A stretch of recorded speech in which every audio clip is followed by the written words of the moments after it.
Ambed na isa sa kauban na mo ni siya nga nagpakita daw niya ang Senyor Santo Niño daw the playboy daw sorry kayo ha na siya diri karon and then nag-message po daw niya ang mahal na Birheng Maria. So father ang pangutanan nato tinuod ba din? Tinuod na pero dito tinuod nga Maria. Di po to tinuod nga Jesus, no? Gitawag na sa psychic ability divination, no? Itawag ng divination. All forms of divination are to be rejected. It is a recourse to Satan or demons.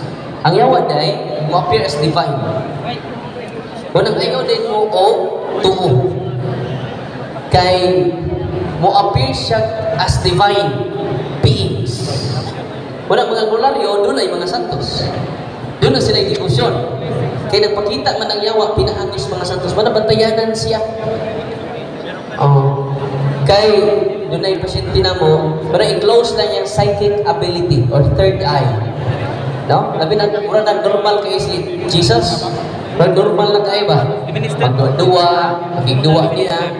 Dahil siya ka, pasyente na mo na makig. Si Mama Mary, matapad na dyan niya, musakay tricycle.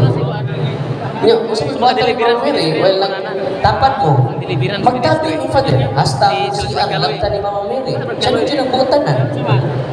Kung nga, kuya mo na Mama Mary nung tabian mo ang kayo. Maritis na mo Mama Mary. Wala nga, batayanan kayo bro, kay ang yawa mo appear as divine. Wala kitawag sa divination. Matun pa sa official teaching sa Sibar, all forms of divination are to be rejected. It is recourse to Satan or demons. Kaya magpaka-anghel man sila.